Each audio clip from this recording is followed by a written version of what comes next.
You are listening to the Overwatch Rundown, a weekly podcast covering the latest in the esports scene of competitive Overwatch. Today is Monday, June 18th, and we're covering Stage 4 playoffs.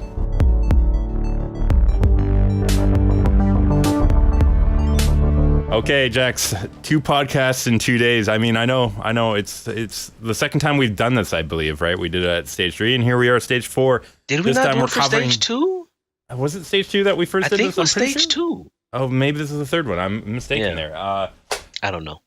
Here we are, though. We are at the end of the regular season and in this sort of limbo of a stage playoff between the regular season and the final playoffs. And, well, you know, we sort of did a lot of talking yesterday. We did even more talking. For those of you guys that were watching live, you would have caught us talking. I wanted to let people know. I think one of our viewers in chat made the comment that the postcast was going to potentially be longer than the actual show. So for those of you who weren't around, swing by twitch.tv/Lepalose, click on the videos button. Only available limited time though, Jax, because I do not keep the pre and postcasts saved. So, these. Wait, what is the limited time? How far back does it go? It's not limited time. It goes back a long time though. No. Like when you do podcasts. Anyways, I don't. You have VODs going back to December, Lepalose. No, I'm still scrolling. Some of your VODs go back to September. I'm still scrolling. Jax, you're not listening to me though. Jax, you gotta listen to me. Lepalose, I'm now in August and I'm still scrolling. I'm telling you, those are saved highlights, and those don't have the precast and postcast. Dude, you've got to save the postcast from last night. This is special for the people that get to come and listen to us here. Then you've heard Lepalose. Does the YouTube have the postcast? Nope. Oh my goodness. Okay, people. Twitch.tv/Lepalose. Click on videos at the top for a limited time and watch the podcast. Or the stream catch us of the live, podcast. obviously. Sundays, maybe Mondays sometimes too, Jax, at 9 p.m. PST when we do our podcast live. But Lepalose, that was a good postcast. I can't believe you haven't been saving the postcast for all the viewers. I mean, was it a good one though? Because we just really talked about Shanghai a lot a lot. But no, we did talk about it. And then today, Jax, you linked me even more stuff because there's more stuff. There's a lot of conference stuff that came out post the playoffs. There were all the teams participated in their stage playoff conferences. So some interesting stuff coming out of there. There's going to be a lot to talk about today, Jack. So I don't want to. Is there a lot to talk about? I'm looking at the schedule here, and in red it has the estimated length of the podcast. It's not that long, Lepalose. The time. No, it's not that long, but that's because we broke it into 2. But there's enough that we can get into from things that we're discussing yesterday, plus all that stuff that you linked today that's out there that followed the playoffs. And I want to talk about that stuff. So we're going to spend more of our time talking about that after we cover what happened. Before we even start, Lepalose, you have a public service announcement for everybody. Yes. That has nothing to do with the postcast from last night that everyone should go to twitch.tv/Lepalose and watch because it was really good. Yeah, that's right. Today we're going to be taking a break after today for vacation. Yeah, small vacation. Probably staycation. Let's be honest. We're not the only ones, man. I went by Puckett's Twitter, and what do I see here? After they do the watch point tomorrow or today, he's off for 3 weeks. So Puckett is gone. I go by Brandon Sideshows Twitter. They rented an RV and they're driving across the United States for 2 weeks, however far they can get in that 2-week period and get back in time for the stage playoffs. So everybody's going on vacation. So I say, hey, if they're on vacation, Overwatch Rundown, Lepalose also on vacation. Yeah, that's true. So we'll be back probably for either Sunday, July 1st, which is Canada Day here in Canada. Of course. I have no idea what that is. Yeah, no, it's a day that is for Canada, I guess. Anyways, Jax, we'll maybe be doing a podcast that day or on the Monday, depending. I might be busy. You might be hungover with family. Yes. So depending on when my availability is around that time, it'll be around then. We're going to be covering our all-star picks, our regular season MVP, any other Overwatch stuff that have happened in the 2 weeks or the week and a half that we're not going to be on. So hope you guys look forward to that. But definitely when we have the preview week, that will be the week following. We'll be back on for sure on Sunday, July 8th. Yeah, that's 3-4 days before the first match. I believe it's 11th, if I'm not mistaken. Yeah. It's Philly, right? Yeah, it's Philly and Boston. So yeah. a pretty good matchup. Well, I mean, I think there's 2 teams that are actually playing on the first day, if I'm not mistaken. It's Philly and Boston, and the Gladiators and the London Spitfire. And I think tomorrow, when they air Watch Point, or maybe it's later tonight, or whenever they air a Watch Point in the next couple of days, we'll get the maps that will be played. Hopefully, they also give us patch information, because that's a big question for me. I'm sincerely hoping that Blizzard is going to let these teams know with more than 24 hours notice what patch they're going to be playing on for the playoffs. Because for stage 4, all they had was 24 hours notice, right? Before they put out the press release saying, oh, hey, this is the patch you're going to be playing on. So for the playoffs, I'm hoping they give them time to prepare, Lepalose. Yeah, lest we have another in Blizzard or tomorrow. We Trust episode 8, basically. I'm hoping Nate and the gang have it all typed up. They're just ready to hit the send button to let the teams know this is what patch you'll be playing on. I honestly think it's available somewhere.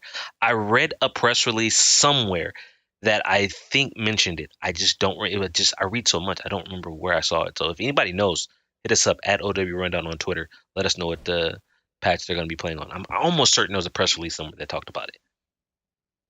Yeah.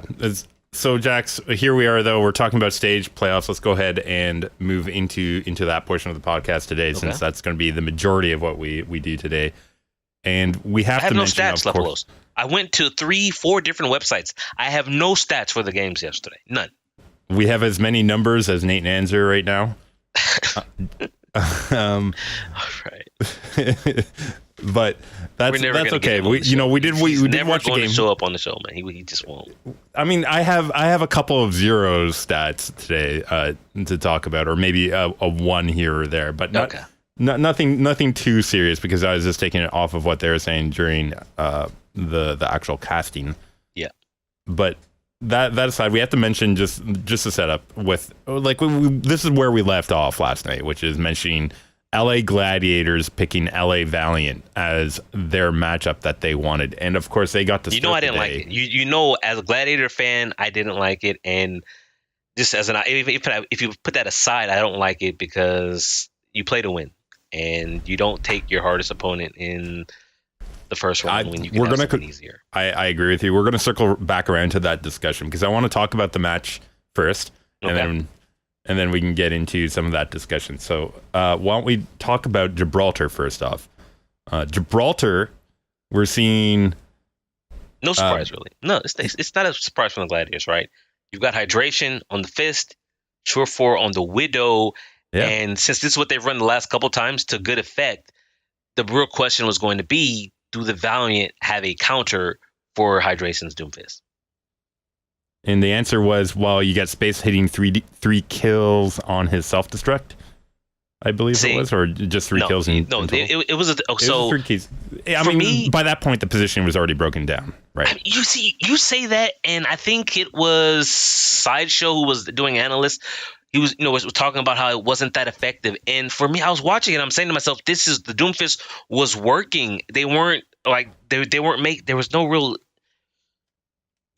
real advancement, right? They got to the top of the hill right by server room, and they had the fight, and it was maybe 90 seconds left when Space throws in the random 3K self-destruct.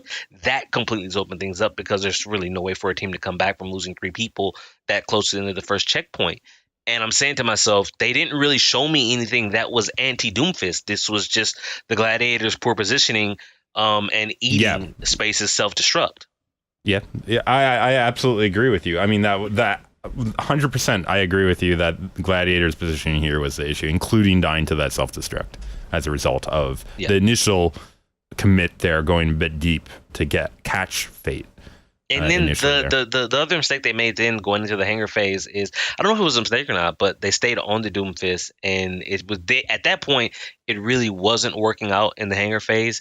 And by the time they get to the final third, right, when Hydration makes the switch over to the Baguette, he's just now reset his ult economy, and the whole group now has to change their dynamic, how they're going to play, since they're running with the Baguette instead of a Doomfist. And they struggled. They weren't able to prevent the Valiant from capping it out. It was a decent time, so a minute and 4 seconds left, but Yeah, and I'm going to say this, Jax, knowing full well. I don't want you to comment on this one because I know you will want to.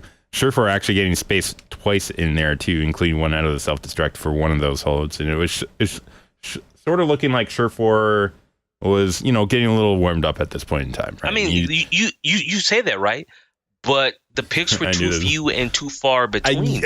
I don't. Because I'm not disagreeing with you, but I don't want to get into it because there's a lot more that's going to happen. Oh, right? I get that. It's just there's one particular number that stood out for me from when was it Mr. X? No, it was Monty and Doa who were casting, and it was Monty who said the difference in eliminations on the Valiant attack levels: 35 elims for the Valiant, 13 for the Gladiators.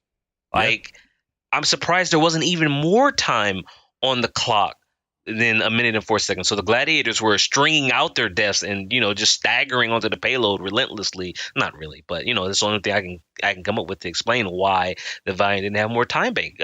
35 to 13 on kills. That's a pretty big difference, man. I mean, that's like 3 fights, right?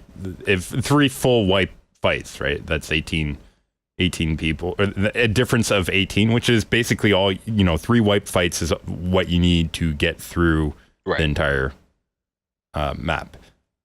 But, I agree with you. That is a horrible, horrible statistic because what that means is that you're not contesting very well, or rather, when you wipe really, really, really hard, which they were doing. Gladiators going on attack. Brigitte out on both sides. Gladiators having trouble with this one though, Jax. Absolutely struggling here. The Gladiators are having trouble, and they're not even losing well. And when I say they're not losing well, is they're losing fights, and it's not costing the Valiant very much to win those fights.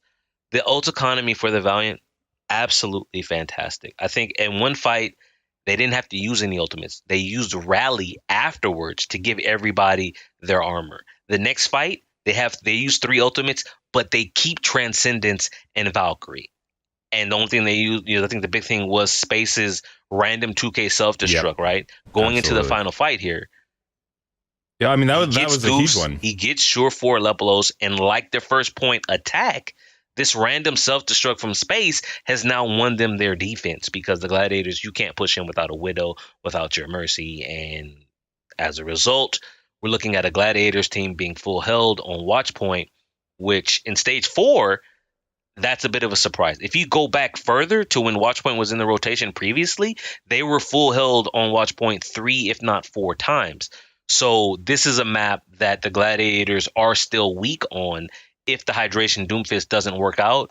And going forward now, since we're now looking ahead somewhat to end of season playoffs, if watch point is in the pool, this is a weakness they have to address. Yeah, no, I agree with you. It's sort of a concern. Like, they've done well against other teams, but it looked like they beat New York on this map. It's just that here we are again with them being full held, right? And it's concerning because you're falling back into a pattern at a time where I, as a Gladiator fan, and everybody else watching might have thought they have improved on this map, where it's not a weakness like it was. It's like the London Spitfire and Oasis, right? If you're a Spitfire fan, you don't want to see Oasis in the match pool. If I'm a Gladiator fan, I don't want to see watch point in the match. I'd want to ask you though, Jax, is this a failure? I want you to keep this in mind for the remainder of the match. Yeah. Is it a failure of personal execution, or is it a strategic error in terms of what their selections were and what they were doing in their coaching? This level of strategic error, because, and again, this was either Mani or Dora. I don't know who. Maybe I should start writing down it so I can attribute credit. But there was a key statistic here. Custa on watch point, 0 deaths. Kareev, 1 death. So 1 death, Lepalose, for the support for the Los Angeles Valiant. On the flip side, this is a combined Shaz and Big Goose, 17 deaths. Yep. 17 to 1 when it comes to support deaths, Lepalose. You cannot win a match with that kind of display. You can't. It is impossible. You say that, and I immediately jump to that. This is not the strategic execution that they were looking for, and that comes down to their players and not the strategy that they're trying to execute. But let's go ahead and move on to Horizon, Jax. 17 to 1. Think about it. 17 to 1 for support deaths. You can't win. No, I agree with you. Let's move. I agree with that. You can't win under those conditions. Horizon Lunar Colony, that was up next. We've got Valiant, of course, attacking again. Gladiators here. Their defense, yeah, they get the first pick in the first fight, but from there, Valiant get point pretty quickly. I mean, 6:13 was the time on the clock after a point. The problem that I have with their 8-point defense is it boiled down to Hydration not getting anything with his Jake.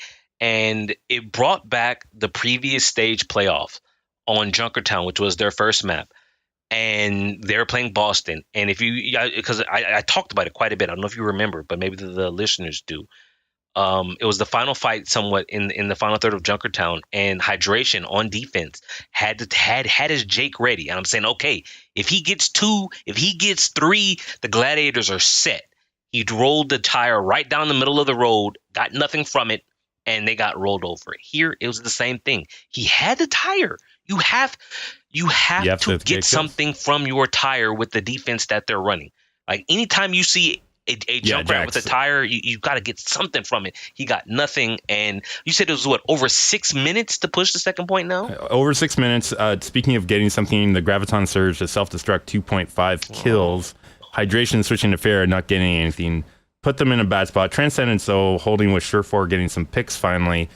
Able to make one hold there before Soon comes alive in the next fight. 2 kills to start Valiant off. Clean up from there. 4 minutes, 19.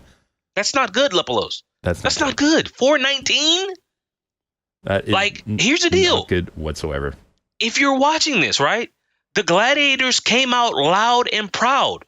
We want the Valiant. When you do that, as an observer, I have to say they've got something planned. Coach Deepay has put together some strategic package that will deal with the Valiant. Because when they fought 2 weeks ago, the Valiant beat them on this map. The Valiant beat them 3-0, as a matter of fact. Oh, no, did they tie Horizon? Either way, it doesn't matter. They lost 3-0 the last time they played a couple of weeks ago. So you've just now gotten your butts kicked on watch point. And now in the first half here, you showed very little defense on Horizon. So what is the plan here, Lepalose? The for them to win this series, to win the battle for LA. You're breaking out the 303 strats. Listen. People haven't caught on entirely to our terminology yet here on the Overwatch Rundown. We've been talking about this for a while in terms of our terminology. 3 tanks, 0 DPS, 3 support players. That's what Gladiators were running here on attack. It didn't really matter. The only O that matters here is that they don't put up anything on the board. The other 3 that does matter was the 3-kill Riptire that came out as LA Valiant, I believe, here ended up holding. Lepalose has confused his notes. I am confused in a very bad way. I skipped ahead here. Lepalose jumping. See, look at this. With only a day's time for preparation, Lepalose is now out of sorts. I also want to point out he was relaxing. You know what he told me in the pregame, for those who weren't watching? He didn't type up his notes. He wanted to watch it in relative comfort from the couch. So, he's not as ready for this series as he normally would be. Here at Lepalose, the Valiant, fantastic defense. Okay. I guess I shouldn't say fantastic. A really good defense until they fell apart and let the door open for the Gladiators, right? They left a little crack, and from there, the Gladiators pushed in. They got first. They got second. But they're a little, I think it was a little over 2 minutes more in the time bank than the Valiant did. So right now, if you're Valiant, you're looking at this saying, our first attack was great. Our defense was okay, not great because we didn't hold them. But we are winning the clock game. We have a little less than 2 minutes, in the bank than the Gladiators. From there, Lepalose, they lose that advantage because the Gladiators come back again, run them over. And now, if you're the Valiant, you're a little nervous because they captured second point in less time than it took them the first time through. So your defense has gotten worse. So if your defense has gotten worse, does that mean your offense has also gotten worse? The answer to that question is yes, because the first time when Hydration got nothing from his Jake, they had over 6 minutes now to push the second point. On their second attack here, They don't even get a tick. And that 4 minutes and change, 4 minutes and 19 seconds that they had in the time bank, completely run down. And the Gladiators turned the map around in their favor from what should have been a loss to a win. And now Jax is looking foolish because he just got done calling them out for their terrible defense the first time. I mean, yeah, it's fair. Here's the problem, Jax. I mean, you shouldn't feel foolish about it. I'll tell you why. You want to see this type of inconsistency in your team, where one moment they completely falter, and the next they're really good. You got the win here, so you're like, yeah, everything's great. But like, let's be honest. If I'm a coach, I look for consistencies, and when I see like my team, if I was like coaching, if I was DPay, if I was role playing, if I was role playing right now, I'd be like, listen, I'm very concerned. Like, we got the win on this map, but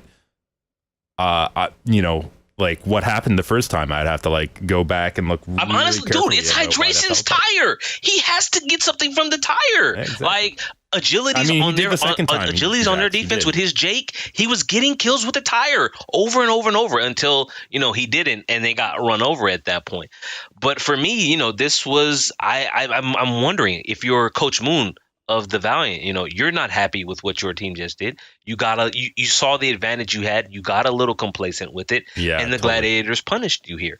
So now we go into halftime, 1-1. Series is, heating up a little bit, but I'm still leaning towards the Valiant because of how dominant that they were. But now the Gladiators I think they're trying to prove to me that they were correct in selecting the Valiant as their opponent. They can win the Battle of LA finally again. Or I think they won the first one, if I'm not mistaken.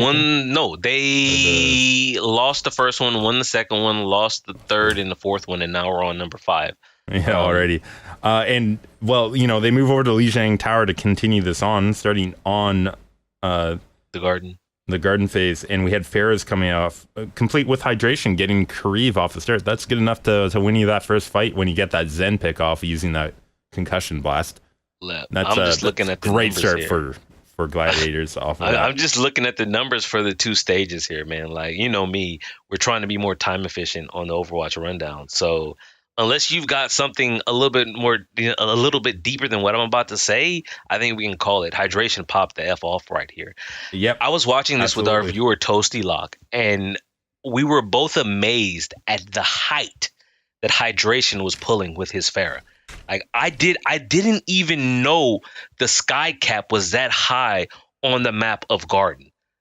There's no way that Soon can. I don't play Widow, so maybe I'm wrong. So if you're a Widow player, hit me up, Jax_Blake on Twitter.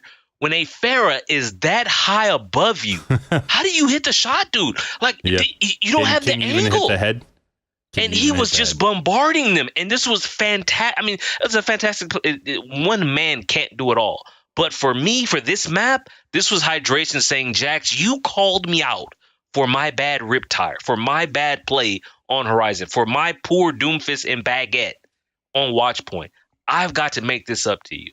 And he did. Wow, did Hydration pop off. Really, really good play from him. So, if you got something else, hit me with it. But no, I don't. Listen, you're absolutely right, particularly here on the Garden phase. That was largely him that did most of the work here, and I'm not going to say anything other than that. Let's move on to the Control Center. Yeah, we had Ryan play coming off here, and what a Ryan play coming out of Fisher, obviously off the start, just getting right up in the face of the LA Valiant. And we are also seeing some McCree play, Jax, with a little bit of McCree play here. This was another solid map for the Gladiators, so I'm just going to jump to the spoiler. 145, was it 145 for both of the maps? Oh, sorry, it was 145 for 140 for the second one. Yeah. This was really solid play from the Gladiators. They gave up the cap once like they did previously and push right back in. I have to say that while Fisher was really aggressive and he did start out well, as you pointed out, props to Fate for managing him. And the results might not show it, but this was not Fate playing badly. Fate played very well on the Rhine. And not just that, the supports kept him alive because he was under tremendous pressure. There was once or probably twice where Fate was down under 100 health and they saved him and brought him back up and allowed him to counterplay Fisher's aggression with a more steady, just a firm front line for the team to try to hide behind. The problem, though, was hydration is still on point. Soon's McCree just wasn't impressing me. No, it was agility wasn't impressing me. The other problem, space graviton surge that he did use there partway, very questionable as well. And Gladiator came back with a graviton surge barrage of their own. I'm turning the page, Jax, because I'm done with that one. Oh, let's go. We're rolling. Lepalose 2-1, shields up.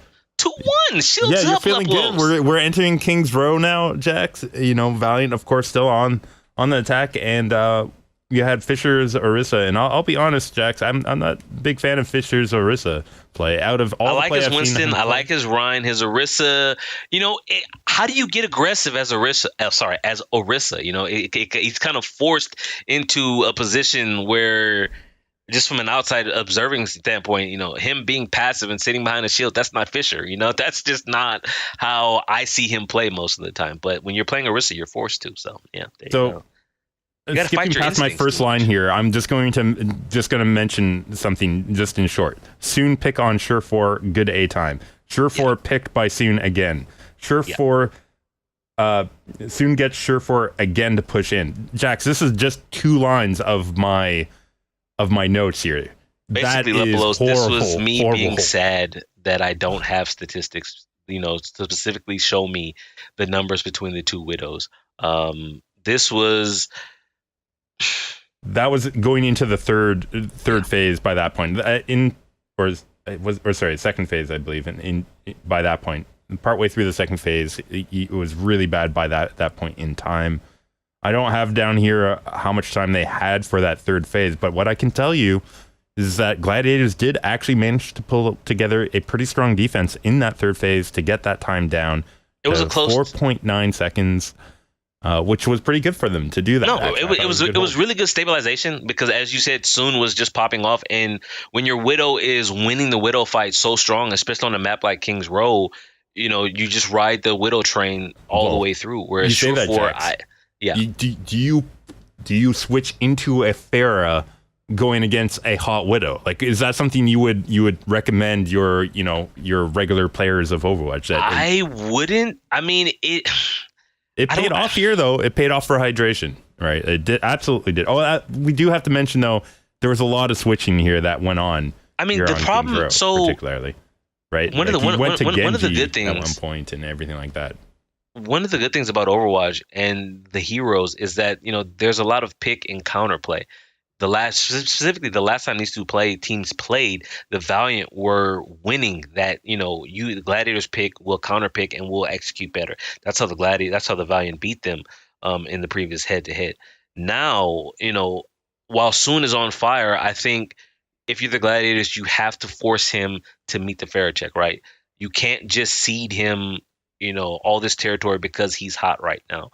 So while I wouldn't want it to be my first choice as a Pharah, I'm okay with you running it out there and making him force you off of it, and then you go to your backup plan, because Widow is so streaky. I don't care who you are, right? Widow players are streaky, so he might be hot on attack, and you know he's filling the den, but that 40-second, 50-second break in between rounds, he could cool off, or you know, Surefour himself could heat up, or Fisher, who's not playing an attacking Orisa, is not playing Orisa anymore, right? He's on a tank that I think he's more comfortable Jax, with. We're gonna go ahead and move this on into Gladiators attack, though. Go ahead. The A point attack really is sort of flat. A little strange. Not a strange defense, just one that Gladiators didn't just seem to have themselves prepared for, with Valiant holding the upper level in multiple positions. Right. I did want to mention here, because Valiant hold fairly well, but the lack of point pressure by the Gladiators sort of allowed Valiant to hold this defense without much pressure themselves to have to go and contest or play space differently than what was ideal for them with that setup. And that, I think that sort of cost them, because as soon as Gladiators did go on the full offensive with their support ultimates and pressure the Valiant's position, that did pay off for them. Part of That the did lack pay of off for me. pressure, though, is we have to go back to the Widow fight. Because right now, if you notice, you're talking about hydration again in this fair play. We're not talking about Surefour. Like the casters were, I almost feel bad for the guy at how much the casters were pointing out that saying Surefour has to deal with soon. Surefour has to get this pick on soon. And it wasn't until almost the end of second point when he finally gets that first pick, right? Which lo and behold, they used to capture second point. And then they go into the final third, and Surefour gets another pick. And so you've got a little bit more momentum, but it's not enough, Lepalose. Yeah, not enough. All right. I mean, you had 2 OT pushes, but, on Kings Row, that's pretty low on time. I mean, 2 OT pushes, and it wasn't enough, right? The Valiant capped it out with 5 seconds left. The Gladiators were unable to cap it out. They were unable to finish the map. And part of the reason, and I know, in his post-game tweets, he talked about, Surefour talked about not liking how some of the community comes at him when he fails. But I look at Watchpoint, and I think I said to you, or perhaps I said it to someone else on TeamSpeak at the time, if he had been able to get more pressure onto Soon in the first stage or in the early part of the second stage, then the Gladiators perhaps have more time to play with, more time bank to work with. Because as a result now, that second point overtime push was late, right? Because it took him that long to finally get the shot. And I mean, now that I say that, it's kind of unfair, right? There's 5 other people on his team.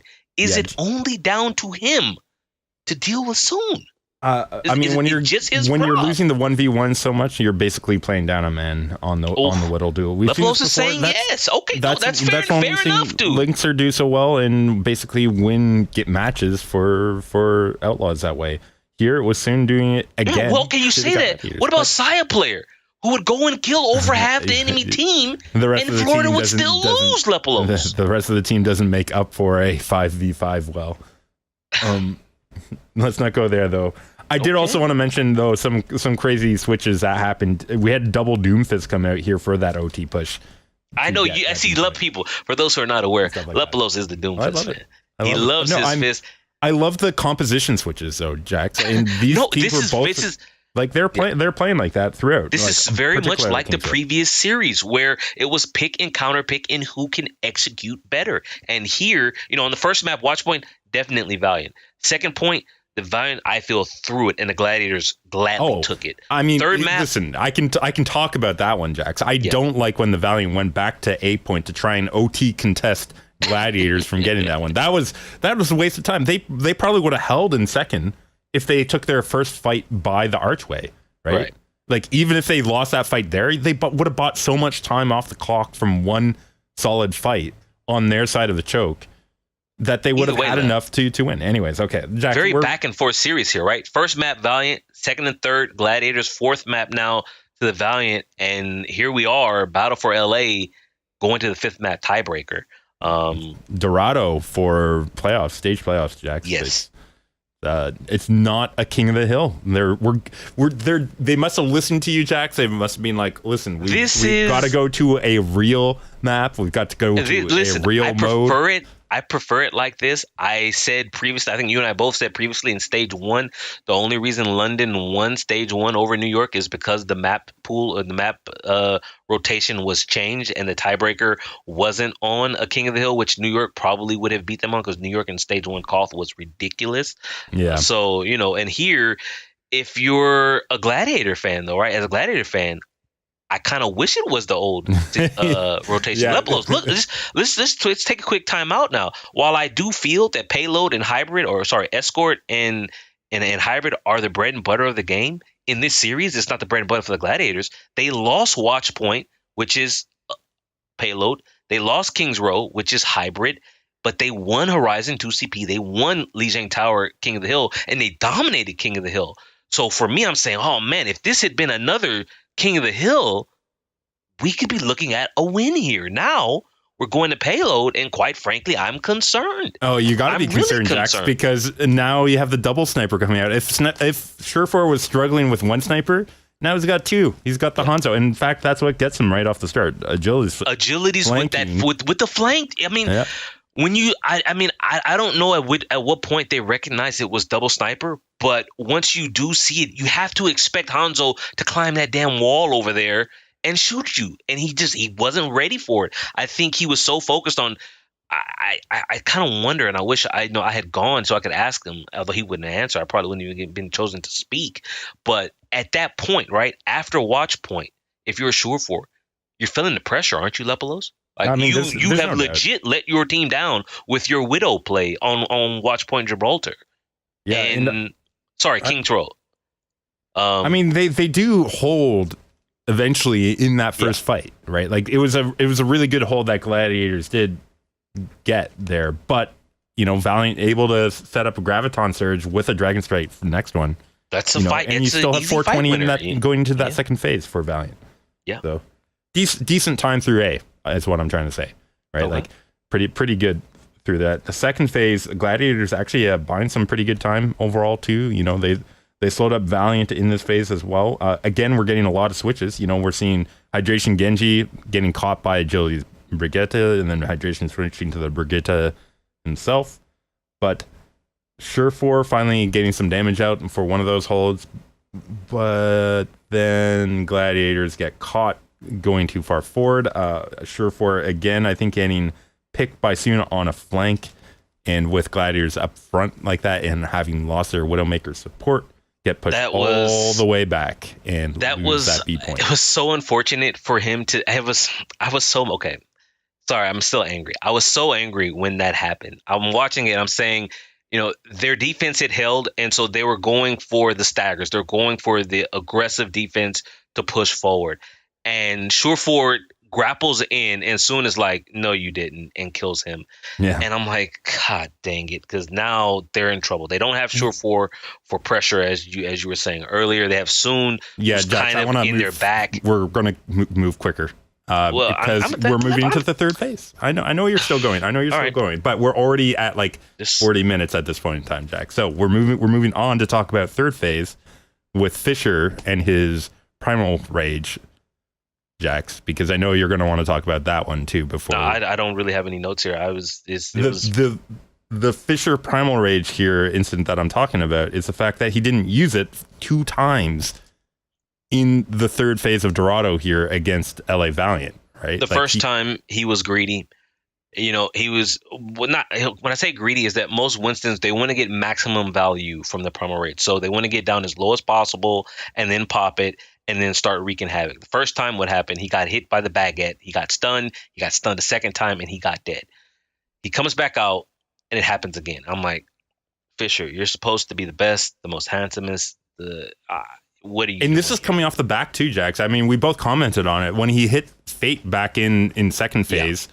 He hit him back into his team to finish him off there, and all of a sudden he's not using it. I mean, comes into play when they make the final hold here, but they might have had a chance to make an earlier hold if It was just it's poor execution that I'm not used to seeing from Fisher. Like these are mistakes that I hate. I'm just gonna throw him under the bus. These are mistakes that Remix would probably make, not Fisher. Fisher would not be caught out like that. Where one, he's low and Goose and Shaz cannot help him in the back where he's at. So it's up to him to help himself, and he doesn't the first time, and then he doesn't do it the second time. Thankfully, they held, right? They didn't give up. Do you think that's pressure getting to Fisher there? Like the same way that we mentioned? I don't think it's pressure. I think it's just it's a mistake. I think he misread the situation.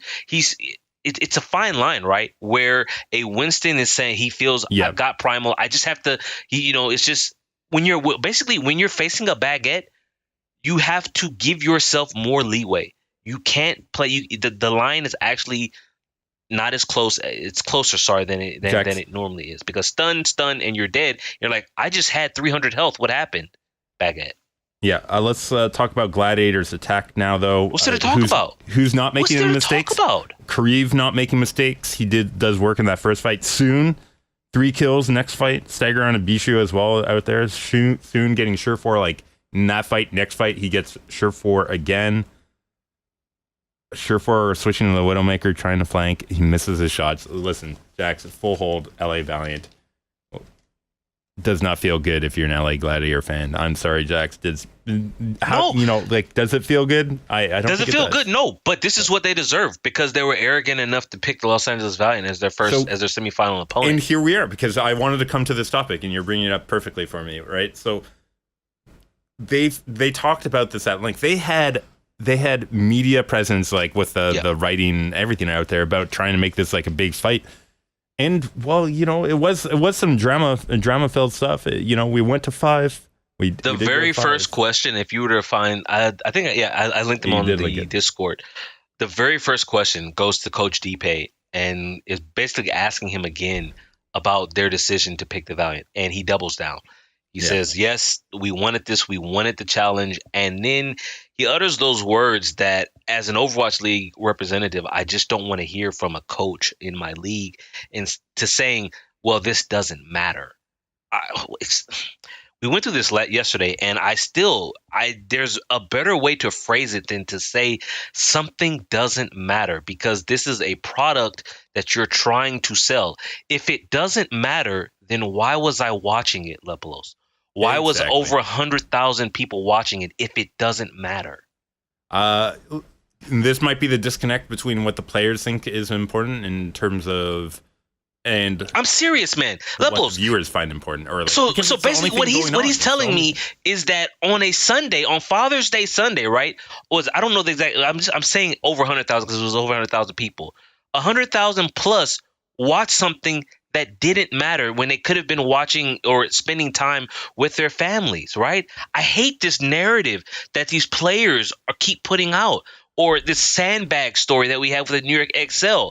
Yeah, I'm sorry, it matters. Lepalose, how often were they throughout the entire season? Were they shoving down our throats? Every map matters. Am I wrong? This is what you're not wrong. Malik was always saying that.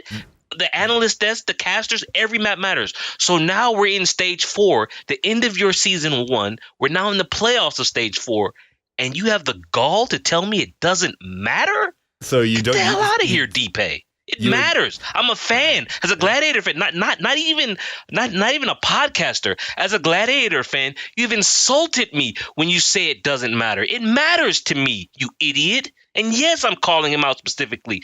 Don't come at me with that crap. I'm so mad when he says it doesn't matter. Yeah. Holy crap, dude. Listen, I'm not a fan of that attitude either. Like, they set these playoffs up to matter, not just because of money, but we've talked about this, so I'm just going to mention again, like, listen, if you want the drama and you want the big fight, put it on the bigger stage final, right? Like, don't try and make the first game your big hurrah and then be like, oh, we won that game. It doesn't matter if we win or lose the final. Like, can you imagine if you said all this prior, and which they sort of did, right? They went to win that match, and then they went to the final, won the final. Like, what are you going to say? Yeah, it feels great to win the final. Like, no, okay, you just said it was useless, right? Like, now that I've calmed down somewhat, let me ask you then. He was saying that they're glad they had this fight because they learned a lot, to help them prepare for the season 1 playoffs, which, actually do matter. And they got what they wanted from this, they challenged themselves get out of town. They have now gotten a return on their investment here because they didn't take the easy fight. They took the hard fight. And so now it's something else. I'm gonna say it again. Some teams were afraid of Dallas Fuel. Maybe they're just trying to cover up the fact that they're you say some teams. The team that just beat the Gladiators in their own press conference later on said they weren't even afraid of New York. They were afraid of Dallas. Yeah, and now that's because they just lost to them. Yeah, you're right. They did, but Gladiators, maybe they didn't want to toe that line. They're going for the "it doesn't really matter anyways" line. I listen. You can try and rationalize this any way you want. Okay, that's fine. But it clearly separates some of the fans from them when you do it in this type of way. When I should apologize. I shouldn't have called the man an idiot. He's obviously not an idiot. It's just I am frustrated. As a Gladiator fan, I think you insult me when you tell me that I wasted 2 hours of my time watching my team play because the game obviously didn't matter to you. So did they get anything from it though, Jax? Like, we don't know. He says they did. We don't know, right? I'm assuming him and his coaching staff. If I remember correctly. I'm assuming him and his coaching staff. They will use this data to hopefully figure out whatever weaknesses they have when it comes to the Valiant. Because now, Lepalose, well, see, here maybe 1 second, tinfoil hat on. By losing too, they don't have to show their second level strats for the finals of the game either, right? Like they're doing the NYXL strat here of, hey guys, if we don't show any strats, maybe we can pretend we're really great for the, because I when love it comes reading to all the stuff on when it comes to the playoffs, their first round opponent is the London Spitfire. I think after that, the lowest seeded team will face New York, and the highest seeded team will face the Valiant in the semifinals. So, we don't even know who their opponent is going to be if they beat London. We don't know whether or not they'll face New York or the Valiant. But hopefully, whatever DPay took from this loss, whatever the team took from this loss, will help them so that when the playoffs come around and the games that apparently do matter, it will work out. How heavy will your hammer come down on them if it doesn't improve them for the it's just I don't like the narrative that they're trying to spin here about it. That's just like let's talk about the other narrative now, though, because we have the Fuel NYXL on the other side, and then we have this team that basically went off to play Minecraft here in the playoffs. So they're clearly the other shade of playoffs don't really matter. I'm glad I'm not. See, for me, with the Gladiators, at least I only have this one game where I'm being fed that. But if I'm an Excelsior fan, this whole stage, thankfully, their raw talent is such that they still qualify. The for real the playoffs, fans, Jax, though, the real fans, when you go out and read the comments out there, they're like, they're being so smart by hiding their strategies and playing badly now. Really, it really gives them a chance to do well in the playoffs and stuff like that. And as much as the caster said they were trying really hard today, it's kind of like saying, well, they're playing hard like literally today without any of the practice or prep. It was like if I went and ran a 5K today and I did it my best, that's what they were trying to say, right? Like without any practice, I just went out and ran a 5K. Let me ask you something. I tried really hard, guys. Like, it's not the same thing. Is there really anything to hide? Like, at the level they're playing at, is there really some super secret strat that Symmetra. a team can devise? Play, Jax. I see. This is why I'm trying to figure out. Actually, I think they already said the new Symmetra would not be in the playoffs. I wish, God dang it, we're gonna come to maybe one strategy that they actually do bring out in a little bit. Let's go ahead and talk about the game a little bit, though. Gibraltar starting off first. Fuel going on the attack here, and Fuel able to actually close out the distance here. Pretty like they got through first in pretty good time. Pretty late, and then they had. B was fairly quick, right? AKM actually showing up, by the way, in B point and a little bit in C point as well, including OG getting a good shatter there for the final. It didn't get a lot of kills, but allowed them to gain positioning to allow them to close out, which they did in OT, as you said. NYXL go on attack, and they managed to close out into 23 here with a very quick time. And by the way, A point really quick time there for the NYXL too. So at that point, when I look at numbers like that, I'm like, okay, this match is pretty much done. Let's play it out. NYXL, easy hold before A, easily make the distance. And just like that, Gibraltar's done. So as was pointed out in the Gladiator series where Sureforce struggled against Soon, here AKM had his moments, right? I think Similar quite rightly pointed out that AKM was very streaky. He was hitting, he would get 2 here, he would get 2 there, he would get 2 there. It just wasn't enough. But the bigger picture for me is Meko 35-5 on Diva and J Jonak Lepalose 32-2 on Zen. Remember, when you go back to the previous series, the Valiant only had 1 support death the entire time. Here, obviously it's more than 1 here since Jonak himself died twice. But when the Fuel are unable to reach him and unable to stop him, if Jonak is free like this, man, he'll murder you. He will, which he did, obviously. But 35-5 for Meko, 32-2 for Jonak. I think you ran into Meko. Oh my God, doing some free for all last night. He wasn't even was playing Diva. He was murdering me. Like this. Yeah. Oh God, I don't even want to talk about it. I was dying to golds that night, anyways. Too. The last thing I needed was Meko. I think Meko is a little bit higher than gold. But here, New York, not exactly playing like golds because they completed the map. It's just New York.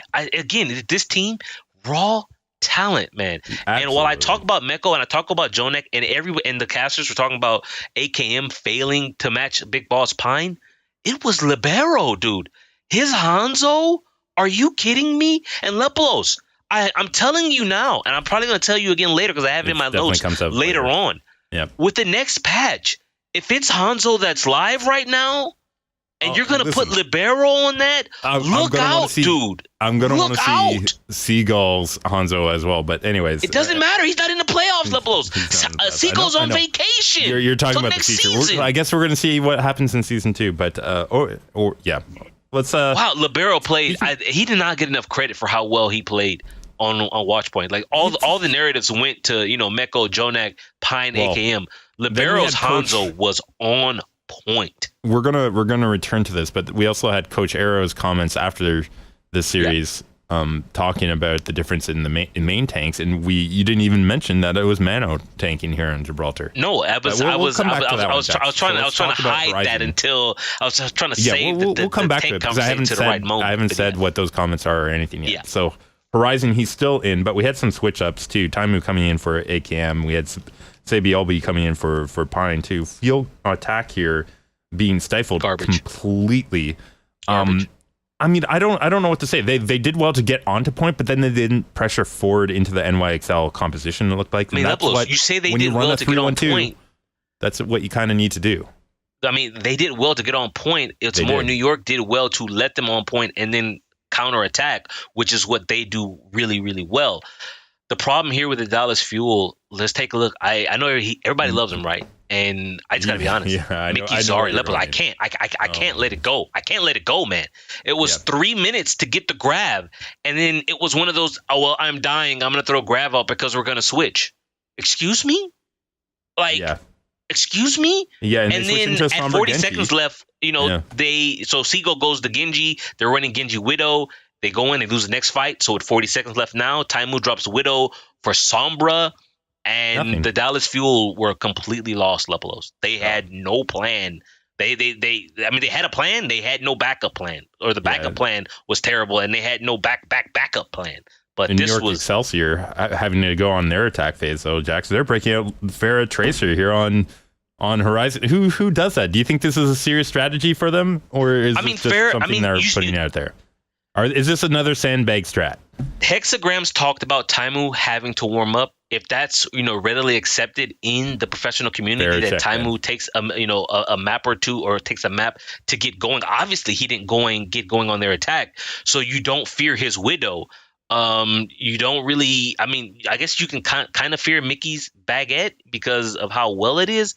But look, it doesn't matter, man. It took them 2 minutes, but they got it. It's 80.1%.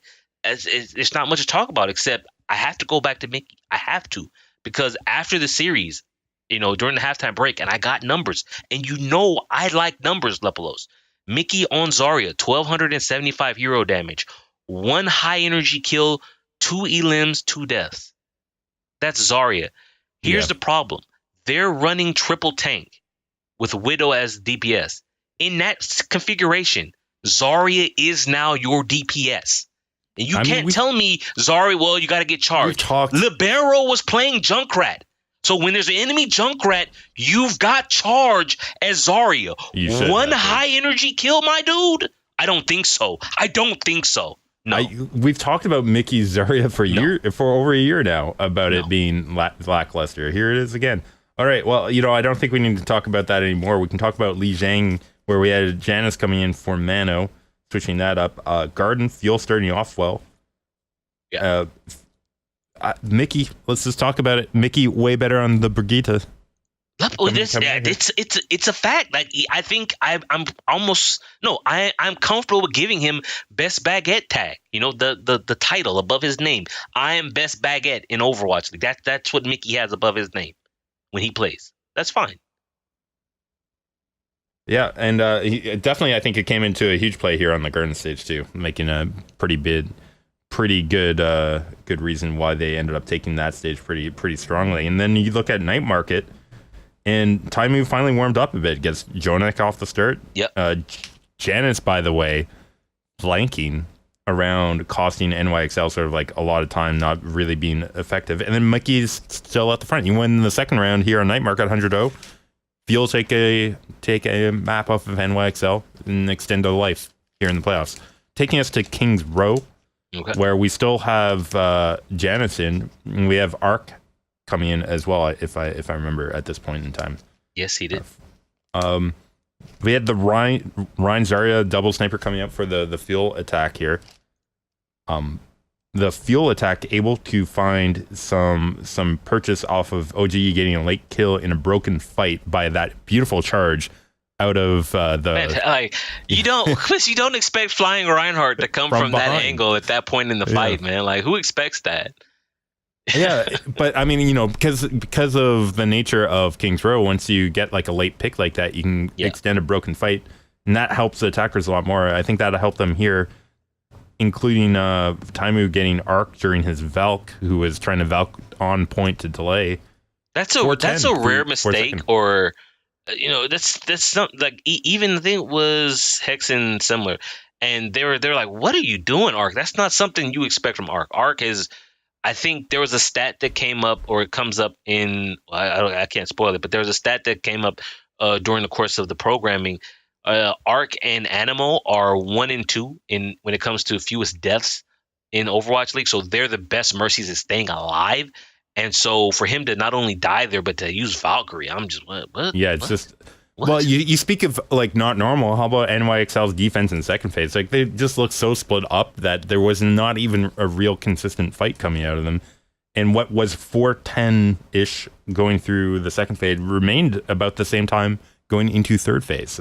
Yep. So that is not where you want to be. Going into third phase, when the Dallas Fuel made their change to triple tank, when they brought out the Lucio, at halftime Sideshow made a comment and was saying part of the problem is the Dallas Fuel have no dive, right? They haven't had dive all season. And when they tried with their dive consisted of Genji, Seagull's Genji, Mickey's Diva, and Taimu on Sombro, and it didn't work, right? And so he said, listen, you pull Reinhardt, you pull your tanks, you pull Amora, you get your Lucio, you speed in and you just clobber them. And that's what they did here in the final third, Lepalose, right? They struggled a little bit to like rotate it up. It's almost as if Arrow was, he had on his little monitor. He's like, wait a minute, you know what? That's a good idea. We can't dive. So if we can't dive, we'll dive with our tanks. Well, how you gonna do that? You speed them in and you bash them over their heads. And that's what they did. And that's how they capped it. That was defense where they did that one on attack. Wasn't that on attack as well when they capped it out? I thought attack was the Earth Shatter Graviton Surge Self-Destruct plus Valkyrie. Did I jump ahead? See, I tell you, when I only have a day preparation like Lepalose, I don't have time to fact check everything. Listen, our union doesn't pay us time and a half, and so our overtime is severely cut. So we're working on a short time budget to put this all together, folks. I hope you guys can handle this. So I'm actually going to go ahead and jump right to what you were saying, though. That's absolutely what they did there on defense. Of course, also helps in the final fight final real fight when Seagull lands a 2-kill self-destruct as well to open it up. That also helps as well. But yeah, that absolutely worked for them when they switched Unko to the Moria. Yeah, you're right. Harry Hook to the Lucio. Let's just we didn't really break it down. I did want to mention that the fights through A point was actually pretty well held from the Dallas Fuel through A point and B point as well. So they didn't have a lot of time. They only had 1:30 in the third because they only got B point in OT. And I also wanted to mention Janice with some more weird flanks, particularly here on their attack during the second phase. I mean, we saw a video on Kings Row, maybe not last week. It was when they go to the telestrator, the analyst, and they praised Janice for doing that, right? He went to the back line, and no, it actually wasn't Janice. That's what it was. Remember, it was Wizard Hung, the coach. I'm sorry if I butchered his name, for New York. He he did a stream because I linked it on Discord, and he broke down King's Row, where was it? It might have even been Mano who did it at the time. One of their tanks, I forget, because they interchange them all the time. But he highlighted the fact that on King's Row, what happened was the tank got left behind, or he purposely went behind, and he drew the attention upon himself, right? So he was flanking, and when he came back, he was in a position to dive right on the back line, draw all the attention to him, leaving his team to walk in and exert pressure in the front. Here, though, you're saying Janus went on one of his walkabouts, right? One of those long flanks, and we saw him do that on the previous map too. On the previous map, yeah. And so it didn't work out too much. And you kind of also have to wonder now, did he kind of shoot themselves in the foot, because that's now you've now given away that strat that perhaps teams didn't realize that's what happened, right? That he went behind to make sure that you're looking at him and focusing on him, and not Sabobi and Libero and Meko and everybody else and Jonak who's murdering you. It's IQ 200, Jax, that you give away your strats just so people start preparing for that. So wait a minute. So you're saying that they did it, then he gave it away for the regular season, and then in the playoffs, Lepalose, they're gonna counter fake again. Yeah, that's what I'm saying. You got to listen. Not only do you have to, that's above 200 IQ. That's above 200 IQ. You got to do the triple. You got to do the triple deke. Anyways, let's talk about Dorado, where we have Lepalose, we have a game. In. Like you say Dorado, like it's just just one everyday run of the mill map now. It's 2-2, Lepalose. It's 2-2. It's reverse sweep. Done great. It's definitely possible. They opened this up. Jax, it goes well for them off the start too. I mean, not the 2K on Taimu. Let's not talk about Pine getting Taimu twice, once after the res right off the start. But after that, they were able to cap out, regroup, and find the kills that they need for a 4:45 time for that B point attack. But that is pretty much all chewed up in the second phase. In fact, they don't make B point, Jax. Don't make B point largely off of Pine doing some really good plays. He's a big boss man. Pine, I want to say. Some people feel Big Boss Man is overrated. I think at times he's overhyped, but he has moments, dude. He's so clutch sometimes. It's like, how does even he in do the big games, right? We see people that Surefire don't hit major shots in the big times. What about Dia, Lepalose? They could have won. No, I'm not going back. Then you see people like Dia who, when the game, they're not going to win, or Saya player maybe too. I can't tell you about Saya player being clutch for a game where they can win. I'm sorry. That is Saya player doing his job and the rest of his team failing. Don't worry. We'll play general manager after the first season is over. We'll have a general manager. All I'm trying to say is Pine seems to have some inconsistencies, yes. Right. But it doesn't seem to matter whether it's clutch or not, right? But I think that's because of his team, right? Yeah. That's because he's got Libero helping him out. He's got Jonak. He's got Mano back in. Let's talk about the NYXL attack here, because I know you're going to want to talk. You mentioned this previously. His Hanzo play here. Great. I am almost. See, here's the deal. They really could have sandbagged and won their way to first place. Farah off the start here. But the Hanzo play definitely comes later. He comes in later, but no. Yeah. It's just it's nothing new, right? It's just them quote unquote saving strats. This is what this is what they've done the entire stage.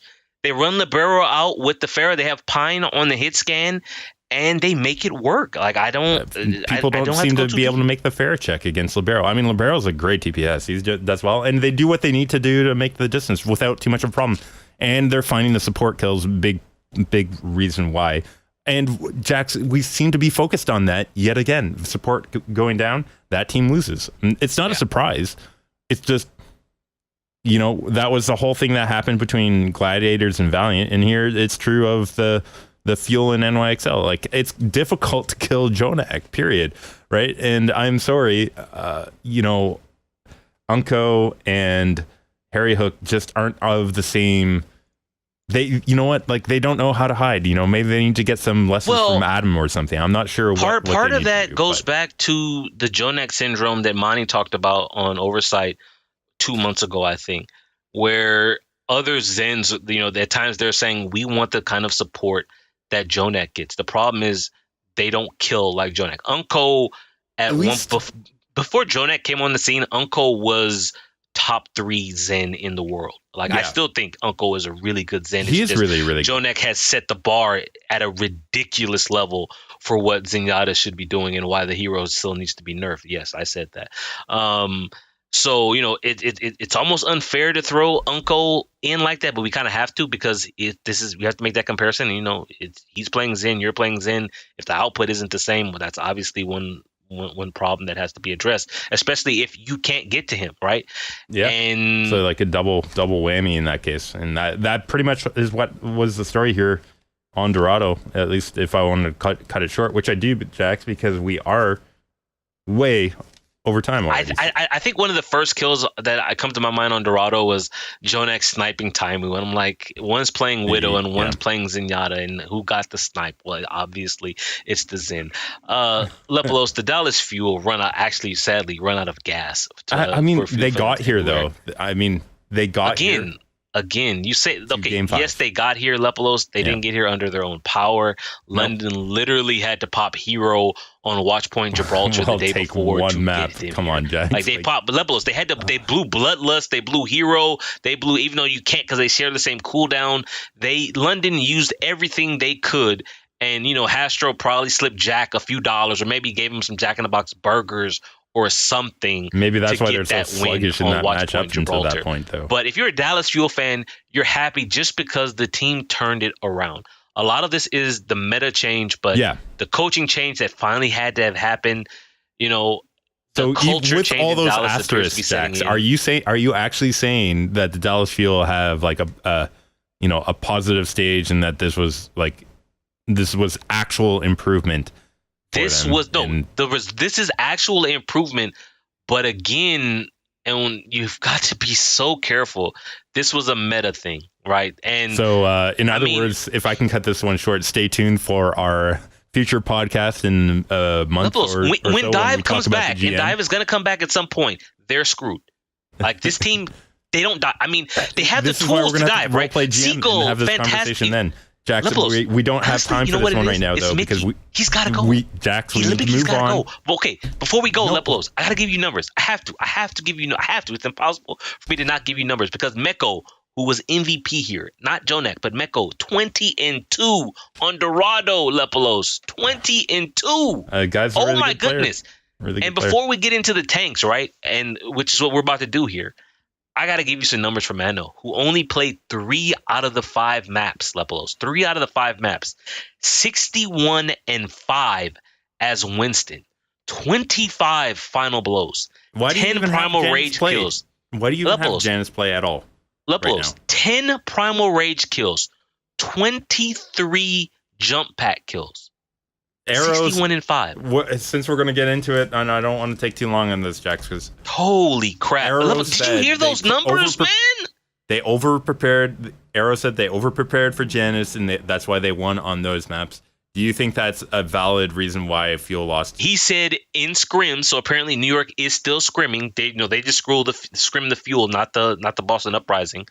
He said that when Janus played in scrims, they absolutely destroyed the Dallas Fuel. So with that glaring weakness, Arrow was like, we cannot have this guy and his play style crush us. We have to adapt. So apparently it's Manu and his play style that crushed the Fuel. It's like a piston, you push one side down, the other one goes up. Right? Everybody says Janus, as you pointed out, he's aggressive. He goes on those flanks, those walkabouts. That's what you talk about. The Dallas Fuel punished him for that. Whereas Mano, who sits back, plays within the team, slows things down. But I'm sorry, those numbers for a Winston, Lepalose, that's insane. Yeah, great play coming out of him. Only 5 deaths as Winston over 3 maps. Think about all the Winston players in the league, right? Jax. Holy crap, dude! 5 deaths over 3 maps. I hate to repeat myself. That's absurd. 5 deaths. Let's talk about the finals, though, Jax. NYXL versus Valiant. We continue on Dorado. Oh. So we're back on Dorado here. Yeah. And NYXL breaking out maybe a new strat here. They got Jonak on that Tracer in a 2-3-1 setup against the Valiant running a Junkrat. I mean, it's not really new, right? The Gladiators have run Shaz on Tracer more than once. Like, they did it first a few stages ago. They actually did it this stage. I mean, did you expect Jonak to come out on Tracer? No. Do you think not here? No, do not expected. you think this is another strat that, like, this is not a serious strat, but it's one that they want to toss out so that people have to think about this come overall playoffs? Like, is this one of the specifically questions why they did that here? One of the questions that you and I had, which is actually in the summary for today's episode, is are the bags still filled with sand? Like, have they run out of sand now after 5 weeks of regular season play, and we're now in the playoffs? Like, are we still using the sandbag narrative here to describe how they're playing and the results? I absolutely think this is a strategy that's not necessary. Like, it's one that they can use clearly, but it's probably not their main strategy that's going to come out. It's like we've already seen them all stage use a completely different strategy. They're 100% not breaking this out as their main strategy for Dorado Open. Let's be real, dude. You really think there's that many different strategies for first point Dorado? I don't think so either. But the whole point here is just to add more things that you do, so that the enemy has to prepare for more things for you in the future. And by breaking this out in the final of the stage, it gives credence to the thought that this maybe is an important strategy. You're playing this chess here at a level I am not mentally equipped to play. You're telling me Wizard Young is that he's a wizard? Are you telling that's what he's doing? He's laying the groundwork now. Tinfoil hat, people like me will say that they're still sandbagging by using this strat. This is actually your strat. It's 2 layers of fakery here. You actually practice this one. Listen, I had to use some tinfoil or some aluminum foil when I was making my dinner. Can we just say full hold? Because that's what happens here to them when they break this strat out. Lepalose, New York have only been full held 4 times all season. And now you're telling me full hold twice in the... Oh, sorry, I jumped ahead, didn't I? You're already jumping ahead. Oh, that's okay. Holy crap. We are way over time. Lepalose, back that up. Delete the last 30 seconds, please. Yeah, that's not happening. But here we are. Full hold here. Valiant have a short distance to go. Agility Scatter gets arc off of that great flank and patience. I this timeout right there. You have to expect that. You know why? He literally just did it the last time they played. There too. Lepalose, he shot 2 or 3 arrows and missed. He's like, wait a minute, are they going to ignore me? I am agility. You didn't even see Jonak look at him. Lepalose, he went up and over the wall. He's like, if they're going to ignore me, I'm going to climb this wall. Like, when he killed Surefour, he didn't have to go, he did it from the wall. Here, he said, they're going to leave this backside open. I'm going to drop down. Wait, are you telling me Mercy is in a little tiny room and I'm playing Hanzo? And then he hit Scatter Arrow. Yeah. By the way, Lepalose, what's Scatter Arrow? Because when I played Hanzo last night in ranked, I didn't have that ability. He does. It's in the video, he's so good. He gets extra abilities with which he can use to play the game. That's the level of play that Agilities is at, dude. Yeah. But that being said, if you're Arc, if you're New York, you can't ignore him. He's there. Yeah, you're done. You're done here. They're already done on Dorado. We're on to Hanamura just that quickly. Lepalose, we just started and they're done? They're already done that first map off of that. Can I at least point out Meko's Roadhog, who 3 kills, 2 deaths, not enough. Pine's Widowmaker, Lepalose. Pine, Big Boss Man, 4 kills in total, 6 deaths. As Widow, who's at the back where it's safe. I mean, I think how crushing this was from the Valiant shouldn't be dismissed, and we'll talk about that more later. Let's talk about Hanamura, though, where the NYXL attack here, really quick on A point. 611 Jax is what they had. Lepalose, you got to talk about why it's so quick. Here's Sabobi playing Tracer. Yeah. It's 2018 and Baguette is a thing. Tracer? Agilities was playing Baguette. They were ready for it. What happened? They got a good flank off and a good position here, and it just didn't look like Valiant were prepared for it, Jax. I mean, unless you want to get into something specific, I want to move on. No, not really, man. It's just they were caught off guard. And so, again, I keep having to go back now to what is going on here. Like, this is something we didn't expect, and they're using it here in the stage playoffs. Coach Gipe told me doesn't matter, in a stage that New York themselves have said doesn't matter, and yet they're doing different things here. So when the playoffs come around now on Hanamura, if I'm playing defense against them, what do I do? Like, do I prepare for the Tracer? Like, Tracer Farah, you expect that right now on Hanamura? I don't. Who expects that? Yeah, no, not many people. I don't think the Fuel were entirely ready for that. It doesn't look like the Valiant were. Valiant able to hold off on that B point. I mean, come on, it's B point, it's 2 CP.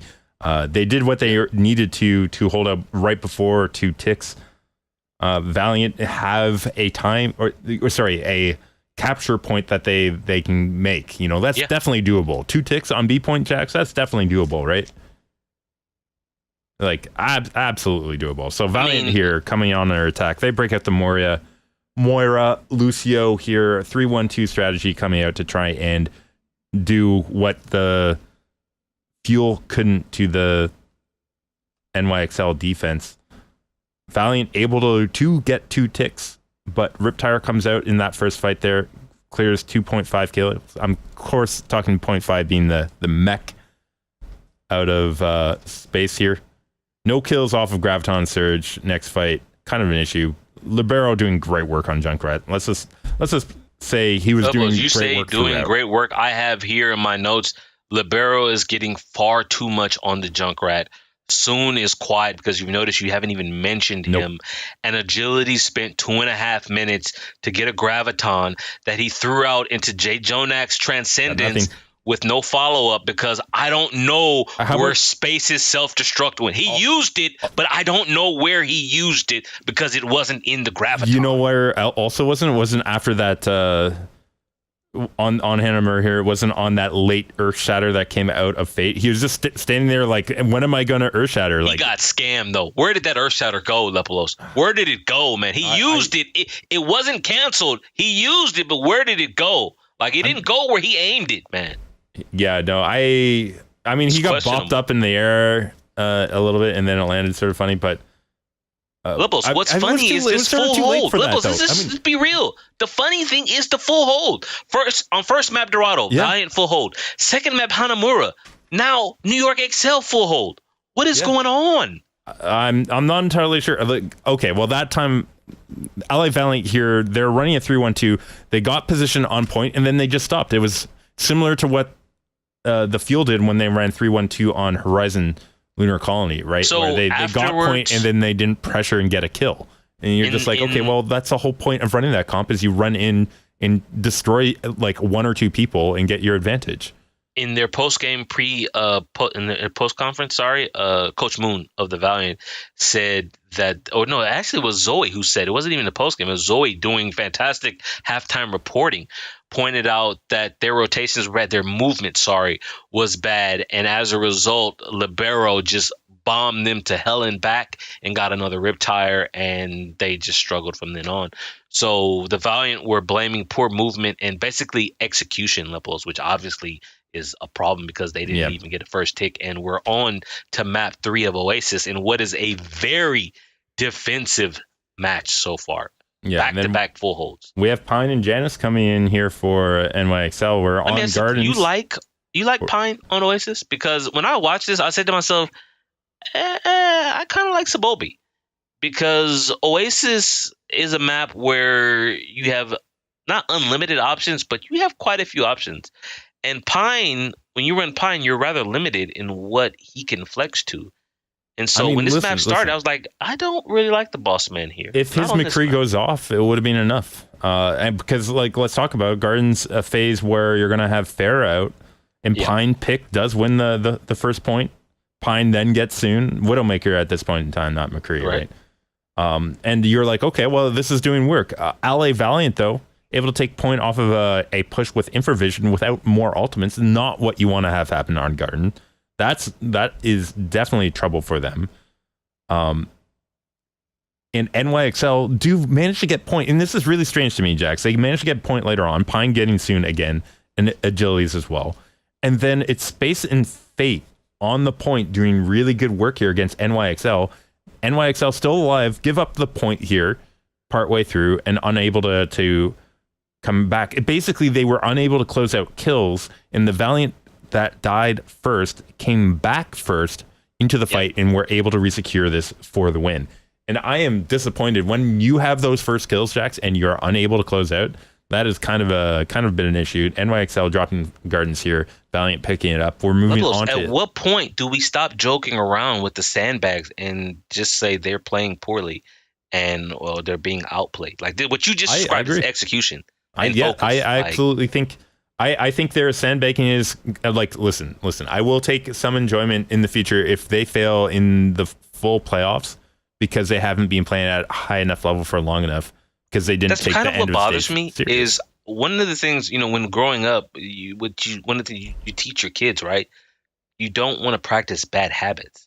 Yeah. Because they're bad. And we've seen Jonak now, including in this matchup, try and flank around and get kills by himself and be punished when he thinks he's like unstoppable. I mean, obviously the jokes about him with armor being unstoppable, it's a laugh, but if this becomes part of their regular play because they're not practicing that much, then this is potential worry if you're a fan. I don't care if you think they're hiding strats. It doesn't matter if you can't execute. And if your execution drops off, it doesn't matter what strats you have. I mean, pretty much. Talk to Shanghai 22. Dragons about all their strats for all I care. Right? We're not going into Shanghai Lepalose. Do we even need to go into the second map of a City Center? We do need to mention Agility's breaking out the Genji here. We had Tracers coming out as well.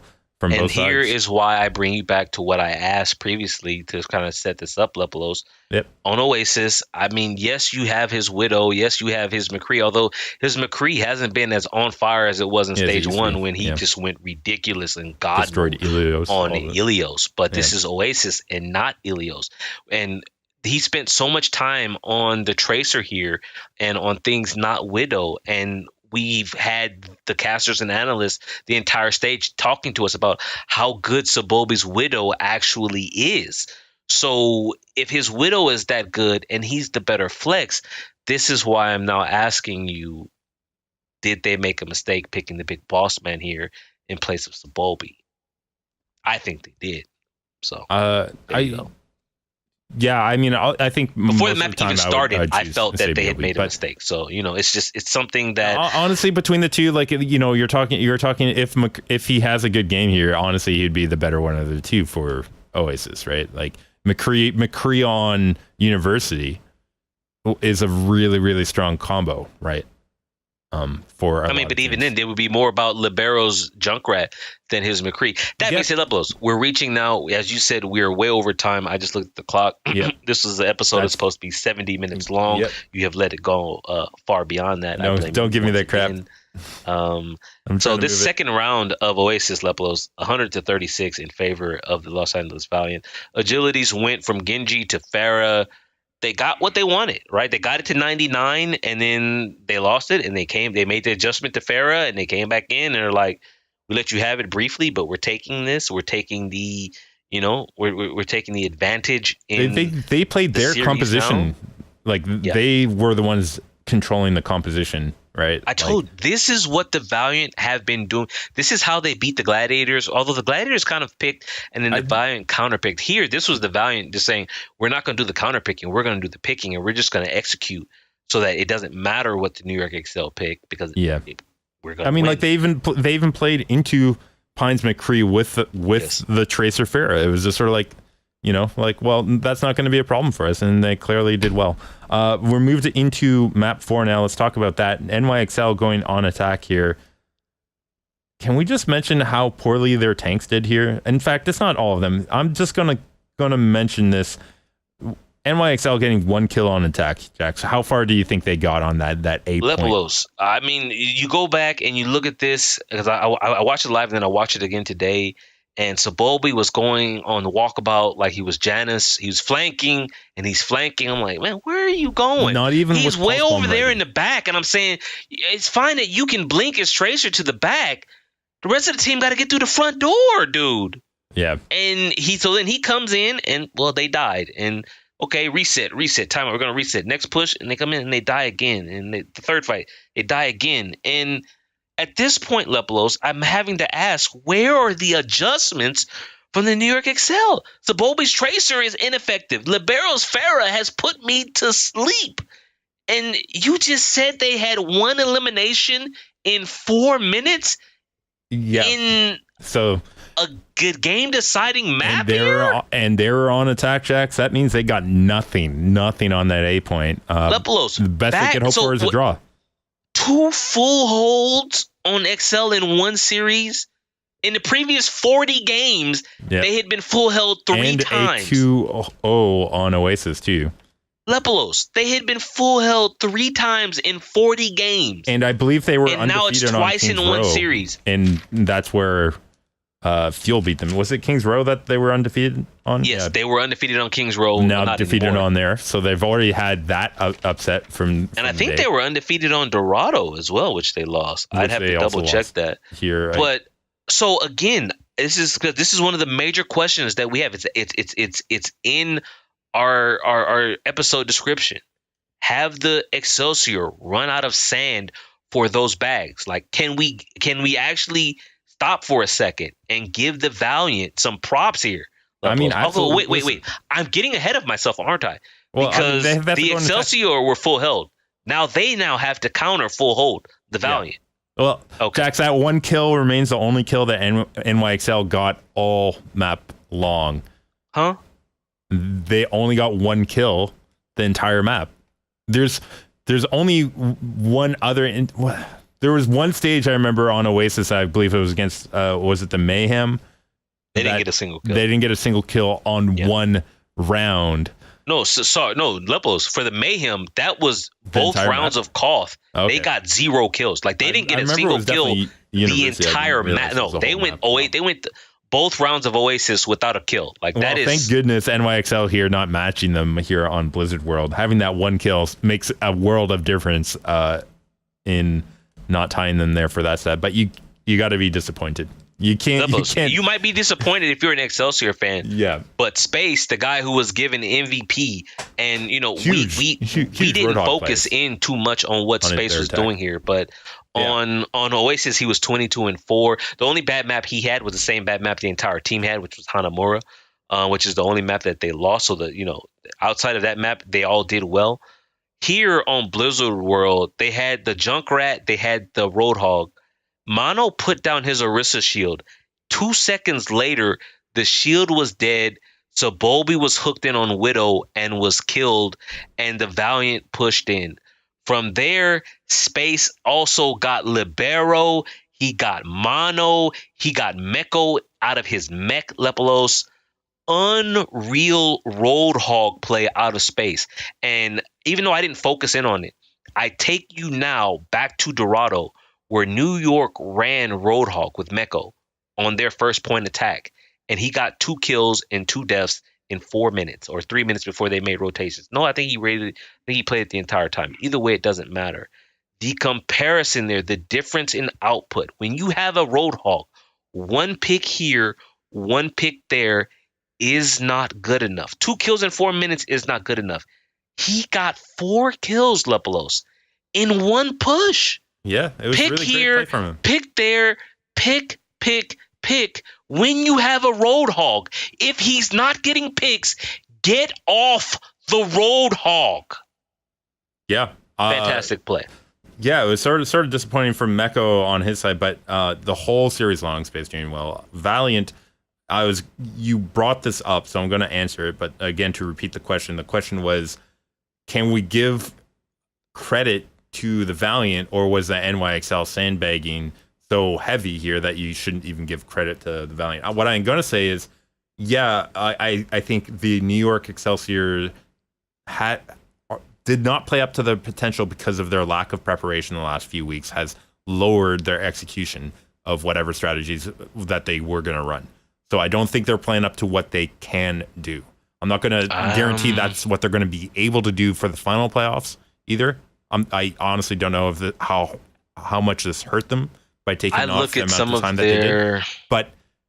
But specifically about the Valiant, they played very well, and they played their game, and it showed because it wasn't even close. Like you look at how much the Fuel went. Like they took them to 5, and it was a close matchup, and that's with all the mistakes that the Fuel were making and issues that they were having.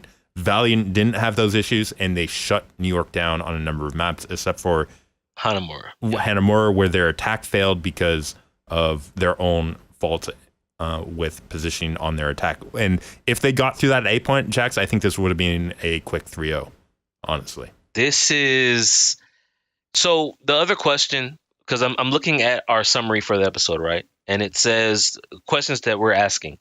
Did the Gladiators make the right pick? We already answered that. Have the Excelsior run out of sand? We just finished answering that. Does the Fuelgood story continue? Obviously it doesn't, because they didn't win. And the last question, Lepalose, are the Los Angeles Valiant legit? Because I have been saying the entire stage that they've been winning that they somewhat passed the eye test. They haven't been passing the smell test. So now I can tell you the Los Angeles Valiant are legit. There you go. They beat the Gladiators for a second time. They beat the New York XL for a second time. These are the two teams that I feel are, were the best teams in the league. The Gladiators and the Excelsior.